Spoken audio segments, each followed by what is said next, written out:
முக்கிய புரிந்துணர்வு ஒப்பந்தங்கள். தமிழ் மொழியை தூக்கி பிடித்த மோடி. மலேசியாவில் அடுத்தடுத்து நடந்த மாற்றங்கள். பிரதமர் மோடி 2 நாள் அரசுமுறை பயணமாக மலேசியாவுக்கு சென்றிருந்தார். அங்கு கோலாலம்பூர் விமான நிலையத்தில் வந்து இறங்கிய அவருக்கு இரு நாடுகளின் கலாச்சாரத்தை பிரதிபலிக்கும் பாரம்பரிய இசை நடனத்துடன் சிவப்பு கம்பள வரவேற்பு அளிக்கப்பட்டது. மலேசியா சென்றுள்ள இந்திய பிரதமர் நரேந்திர மோடி, இந்தியாவையும் மலேசியாவையும் இணைக்கும் ஒரு மிக முக்கியமான உயிருள்ள பாலமாக தமிழ் மொழி விளங்குவதாக பெருமிதத்துடன் தெரிவித்துள்ளார். 2026ஆம் ஆண்டின் தனது முதல் வெளிநாட்டு பயணமாக மலேசியா வந்துள்ள அவர் கோலாலம்பூரில் நடைபெற்ற இந்திய வம்சாவளியினரின் பிரம்மாண்ட பொதுக்கூட்டத்தில் உரையாற்றினார். பயங்கரவாதம் குறித்த இந்தியாவின் நிலைப்பாடு தெளிவானது. இரட்டை நிலைப்பாடுகளுக்கு இடமில்லை, சமரசத்திற்கும் இடமில்லை. இந்தியாவும் மலேசியாவும் ஒரு சிறந்த உறவை கொண்டுள்ளன என தெரிவித்த பிரதமர் மோடி, இன்று இந்திய வம்சாவளி மக்களை கொண்ட உலகின் 2வது பெரிய நாடு மலேசியா ஆகும் என பேசினார். பிரதமர் மோடியின் மலேசியா பயணத்தில் இந்தியா மற்றும் மலேசியா இடையே 11 புரிந்துணர்வு ஒப்பந்தங்கள் கையெழுத்தாகின.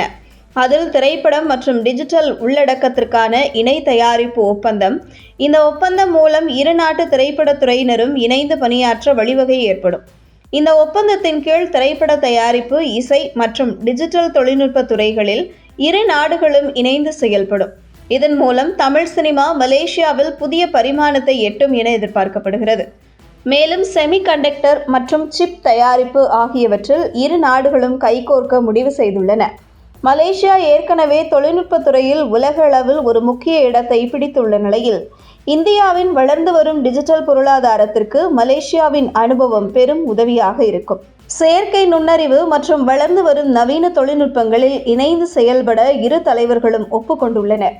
மேலும் பிரதமரின் இந்த மலேசியா பயணம் ஆசியான் இந்தியா வர்த்தக ஒப்பந்தங்களை மறு ஆய்வு செய்வதன் மூலம் இரு நாடுகளுக்கும் பரஸ்பர லாபம் கிடைக்கும் வகையில் வர்த்தக நடைமுறைகளை எளிமைப்படுத்த இரு தலைவர்களும் விருப்பம் தெரிவித்துள்ளனர். இதன் ஒரு பகுதியாக மலேசியாவின் போர்னியோ தீவில் உள்ள சபா மாநிலத்தில் புதிய இந்திய தூதரகத்தை திறக்கப் போவதாக இந்தியா அறிவித்துள்ளது. மலேசியாவில் வாழும் இந்திய வம்சாவளியினர் மற்றும் அங்குள்ள பொருளாதார முக்கியத்துவத்தை கருத்தில் கொண்டு இந்த நடவடிக்கை எடுக்கப்பட்டுள்ளது. பிரதமர் மோடியின் இந்த மலேசிய பயணம் ஆசிய பிராந்தியத்தில் நிலவும் பாதுகாப்பு சவால்களை எதிர்கொள்வதற்கும் பொருளாதார வளர்ச்சியை துரிதப்படுத்துவதற்கும் ஒரு வலுவான அடித்தளத்தை அமைத்துள்ளது. மொத்தத்தில் பிரதமர் மோடியின் மலேசிய பயணம் தென்கிழக்கு ஆசியாவுடன் இந்தியாவின் மூலோபாய பொருளாதார மற்றும் கலாச்சார உறவுகளை வலுப்படுத்தும் முக்கிய முன்னேற்றமாக கருதப்படுகிறது. மொத்தத்தில் பிரதமர் மோடியின் மலேசியா பயணம் தென்கிழக்கு ஆசியாவுடன் இந்தியாவின் மூலோபாய பொருளாதார மற்றும் கலாச்சார உறவுகளை வலுப்படுத்தும் முக்கிய முன்னேற்றமாக கருதப்படுகிறது.